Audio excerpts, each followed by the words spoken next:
Hello everyone, मैं हूं सचिन और आप सबका बहुत बहुत स्वागत है मेरी इस यूट्यूब चैनल पे। आज हम लोग देखने वाले हैं। हेलो एवरीवन, मैं हूं सचिन और आप सबका बहुत बहुत स्वागत है मेरे इस यूट्यूब चैनल पे। और आज हम लोग देखने वाले हैं most repeated question of mathematics, ठीक है। और 10 एमसीक्यू आज हम लोग देखेंगे। तो देखिए, सबसे पहला जो एमसीक्यू इसमें पूछा गया है, the distance of the point -6, 8 from x axis क्या होगा। तो मैं आपको सिंपल सा ट्रिक बता रहा हूँ। एक देखिए, ये आपका कोऑर्डिनेट ज्योमेट्री का है, ये आपका एक्स एक्सिस होता है, ये आपका वाई एक्सिस होता है। तो यहाँ पे पॉइंट है, आपको एक पॉइंट जब भी दे देगा और बोलेगा कि इस पॉइंट का डिस्टेंस आपको बताना है एक्स एक्सिस से, अगर बताना है बोलेगा, एक्स एक्सिस से बताना है बोलेगा, तो यहाँ पे देखिए एक्स और वाई का वैल्यू दिया होगा। जब आपको बोलेगा एक्स एक्सिस से बताइए डिस्टेंस, तो आप ना क्या करिएगा, वाई का वैल्यू बोलिएगा। तभी आप क्या करेंगे, वाई का वैल्यू जो रहेगा वो आपका आंसर होगा, ध्यान दीजिएगा। और यही चीज़ आपसे कुछ इस प्रकार से पूछ सकता है, आपको बोलेगा कि ये पॉइंट का डिस्टेंस वाई एक्सिस से बताओ। तो उस समय क्या करना है आपको, उस समय आपको एक्स का वैल्यू बता देना है। उस समय आपको किसका वैल्यू बता देना है, उस समय आपको एक्स का वैल्यू बता देना है। याद रखिएगा इस चीज़ को, ठीक है ना। और मैं आपको लॉजिक भी बता देता हूँ। देखिए, कॉमन सा बात है, यहाँ से लेके यहाँ तक का जो भी डिस्टेंस होगा किसके बराबर होगा भैया, ये वाई के बराबर होगा।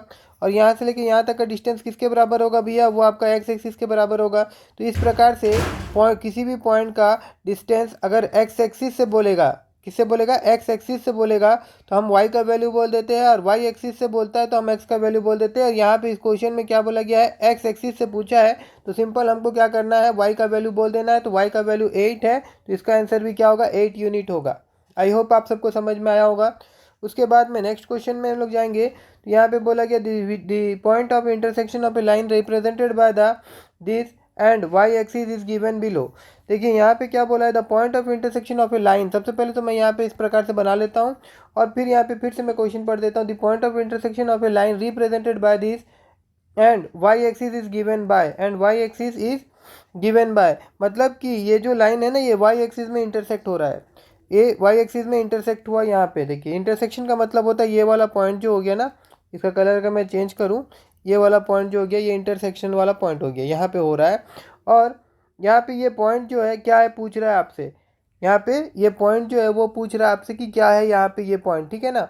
तो यहाँ पे सिंपल हम लोग क्या करेंगे कि यहाँ पे याद रखिएगा कि जो पॉइंट वाई एक्सिस में होता है, जो भी पॉइंट वाई एक्सिस में होगा, तो यहाँ पे क्या होता है कि ये आपका बढ़ क्या रहा है, वाई बढ़ रहा है ना, वाई तो बढ़ रहा है, मगर एक्स बढ़ रहा है क्या, एक्स यहाँ पे नहीं बढ़ेगा ना।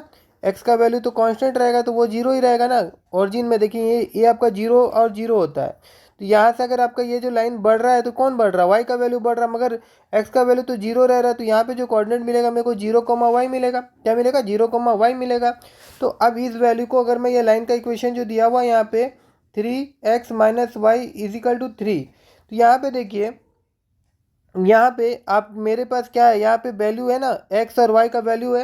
ये एक्स का वैल्यू जीरो है, एक्स का वैल्यू यहाँ पे जीरो है, और वाई का वैल्यू अगर मैं वैसे ही छोड़ दूँ तो मेरे को मिल जाएगा वाई का वैल्यू। जैसे एक्स का वैल्यू अगर मैं यहाँ पुट कर देता हूँ, 3 × 0 - y इजिकल टू 3, तो क्या हो जाएगा, ये तो जीरो हो जाएगा ना, that means 0 - y is equal to 3।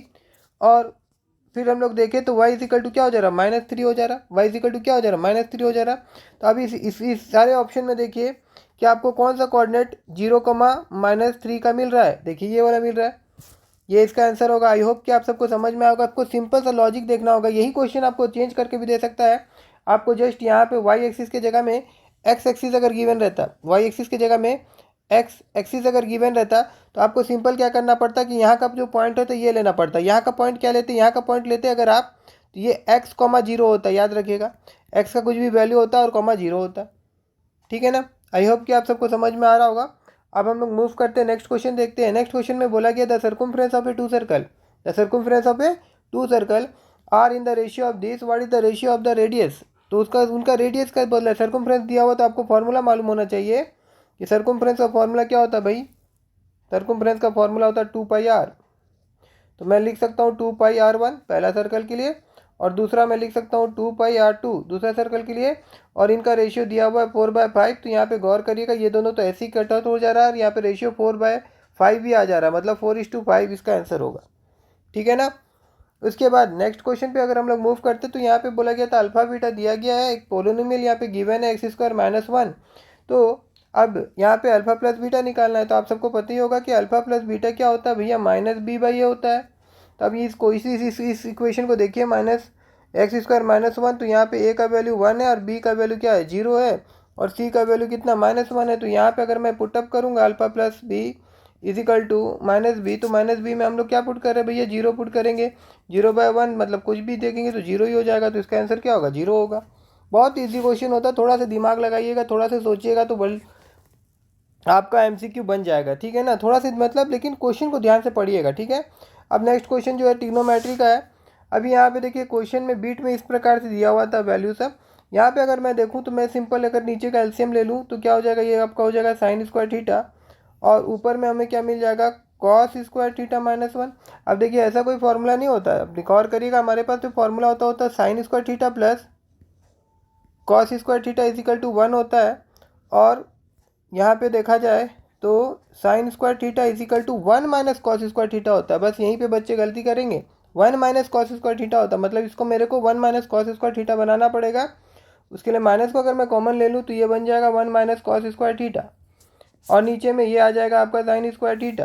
अब यहाँ पे 1 माइनस cos² की जगह में मैं लिख सकता हूँ sin², और यहाँ पे माइनस साइन जैसे था वैसे ही आ जाएगा, और नीचे में भी यहाँ पे क्या था sin², तो ये दोनों कैंसिल आउट हो जाएगा और आंसर आएगा -1।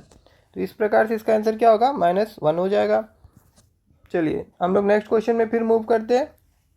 अब यहाँ पे गौर करिएगा, यहाँ पे दो ट्रायंगल दिया हुआ है, एक है आपका PQR, और दूसरा ट्रायंगल जो है वो आपका दिया हुआ है ABC, ठीक है। और यहाँ पे PQ का वैल्यू जो है वो 6 दिया हुआ है, 6 सेंटीमीटर, और यहाँ पे 8 सेंटीमीटर। मैं नहीं लिख रहा हूँ सेंटीमीटर क्योंकि दोनों का यूनिट सेम है। और साथ ही साथ गिवन में क्या दिया हुआ है, बोला गया पेरीमीटर ऑफ ABC 36 सेंटीमीटर है, तो पेरीमीटर ऑफ PQR कितना होगा। सिंपल सा बात है, ये दोनों ट्रायंगल, और एक चीज़ दिया हुआ कि सिमिलर है, बोथ आर ट्रायंगल क्या है, सिमिलर है। सिमिलर होने से साइड का जो आपका रेशियो होता है वो उसका पेरीमीटर के रेशियो के साथ बराबर होता है, ठीक है ना, मतलब प्रोपोर्शनल होता है, ऐसा मैं कह सकता हूँ। तो मैं यहाँ पे लिख सकता हूँ कि P आपका PQ/AB is equal to perimeter of triangle PQR divided by perimeter of triangle ABC हो जाएगा। अब यहाँ पे PQ का वैल्यू 6 है, इसका 8 है, इसका कुछ भी नहीं है, तो इसको मैं x ले लेता हूँ, और यहाँ पे मैं लिख देता हूँ इसका 36 दिया हुआ था, तो इसको मैं काटूंगा तो यहाँ 3 हो जाएगा, यहाँ 4 हो जाएगा, और फिर कटेगा तो ये 9 हो जाएगा। इस प्रकार से यहाँ पे x इजिकल टू 27 आ जाएगा। तो इसका आंसर क्या हो जाएगा, 27 हो जाएगा, ठीक है ना। ओके, चलिए अब मूव करते हैं हम लोग नेक्स्ट क्वेश्चन की तरफ। यहाँ पे बोला गया if the quadratic equation this has 2 real and equal root, बस यहीं पे कहानी छुपा हुआ, और c इज इक्वल टू पूछा गया है। भैया क्वाड्रिक इक्वेशन क्या दिया हुआ है, ax² plus bx plus c दिया हुआ है। तो यहाँ पे a है, b है, और c है। तो यहाँ पे अगर मैं लिखूँ फॉर्मूला, अगर इसका लिखूँ तो क्या होता है भैया, d का वैल्यू, मतलब d इजिकल टू 0 है। गिवन कंडीशन के हिसाब से d जब इक्वल टू 0 हो जाता है ना, तभी ना उसका 2 रियल एंड इक्वल रूट निकलता है। तो यहाँ पे d का वैल्यू, d का फॉर्मूला मालूम है ना, b² - 4ac इजिकल टू 0 हो जाएगा, ठीक है।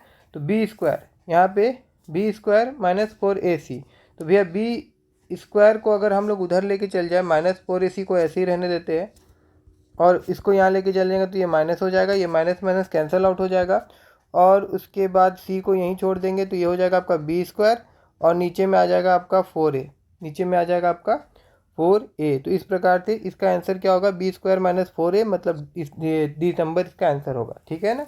आई होप कि आप सबको ये जो क्वेश्चंस है अच्छा लग रहा होगा, समझ में भी आ रहा होगा। अब यहाँ पे बोला इन द गिवन फिगर, नीचे में फिगर बना हुआ नहीं है, मैं एक बार फिगर बना देता हूँ। देखिए यहाँ पे एक ट्रायंगल दिया हुआ है ना, और ये DE जो है वो पैरेलल है BC के साथ में, और ये A है, और यहाँ पे क्या दिया हुआ है कि ए बी का पूरा लेंथ दिया हुआ है 7 सेंटीमीटर, और ये ए दिया हुआ है 3 सेंटीमीटर, और यहाँ पे हमारे पास ई सी दिया हुआ है 3 सेंटीमीटर। इसको हम 4 ले ले तो मैं इसको ऐसे भी तो लिख सकता हूँ A D by D B equal to A E by E C. तो ऐसे अगर मैं लिख दूँ तो ए डी का जगह मैं यहाँ 3 बैठा दूंगा, यहाँ मैं 4 बैठा दूंगा, और यहाँ पे ए ई को मैं वैसे ही छोड़ दूंगा, और यहाँ पे अगर मैं 3 छोड़ दूंगा तो ये हो जाएगा 9/4 ए ई का वैल्यू। और अब ए ई इजिकल टू कितना हो जाएगा भैया, 4 को अगर हम लोग 9 से डिवाइड करते हैं तो 2.25 इसका आंसर आ जाएगा। मतलब इसका आंसर क्या होगा, ये वाला हो जाएगा। ठीक है ना। चलिए अब आगे हम लोग देखेंगे। प्रोबेबिलिटी से क्वेश्चन आया था कि एक बैग के अंदर में 5 पिंक बॉल है, 8 ब्लू बॉल है और 7 येलो बॉल है। तो टोटल नंबर ऑफ बॉल कितना हो जा रहा है, यहाँ पे देखिए टोटल नंबर ऑफ बॉल हो जा रहा है आपका 20। ठीक है। अब हम लोगों को यहाँ पे बोला है कि अगर 1 ball is drawn at random from the bag, what is the probability of getting neither blue nor pink. मतलब ना तो पिंक बॉल आएगा ना तो ब्लू बॉल आएगा। मतलब क्या बॉल आएगा भैया, येलो बॉल आएगा। तो येलो बॉल कितना है, 7 है, तो प्रोबेबिलिटी कितना आ जाएगा, 7/20 आ जाएगा। तो इस प्रकार से इसका आंसर क्या हो जाएगा, सी हो जाएगा। अब यहाँ पे देखिए लास्ट क्वेश्चन है। लास्ट क्वेश्चन को थोड़ा ध्यान से पढ़िएगा। क्या बोला, the volume of the right circular cone whose area of the base is इतना। मतलब कोन ऐसा होता है। तो यहाँ पे गौर से देखिए क्या बोला है, एरिया ऑफ द बेस, मतलब ये नीचे वाला बेस का एरिया दिया हुआ है 156 centimetre square. And the vertical height जो है आपका वो दे दिया हुआ है कितना, 8 सेंटीमीटर वर्टिकल हाइट। हम लोगों को निकालने के लिए क्या बोला गया, वॉल्यूम। तो वॉल्यूम का फॉर्मूला मालूम होना चाहिए आपको। इसका वॉल्यूम का फॉर्मूला होता है 1/3 pi are square h, 1/3 pi are square h. तो यहाँ पे देखिए पाई आर स्क्वायर का वैल्यू हम लोग के पास है, क्योंकि नीचे में ये जो सर्कल है ना, this is pi are square area. तो यहाँ पे अगर मैं लिख दूँ 1/3 पाई आर स्क्वायर की जगह में मैं लिख दूंगा 156, और एच कितना भाई यहाँ पे दिया हुआ था 8, यहाँ पे मैं 8 लिख दूंगा। अब इसको मैं काटूंगा तो ये हो जाएगा 5 और ये हो जाएगा आपका 2, 52 आई थिंक ना। 5 3 जा 15 और 5 2 जो है 5, 3 5 जा 15 और 3 2 जा 6। ठीक है। अब इसको अगर हम लोग मल्टीप्लाई करते हैं तो हमको 416 सेंटीमीटर स्क्वायर में मतलब क्यू मिल जाएगा, है ना। क्यू तो रहेगा क्योंकि वॉल्यूम है। तो यहाँ पे इसका आंसर क्या हो जाएगा, डी नंबर इसका ये आंसर हो जाएगा।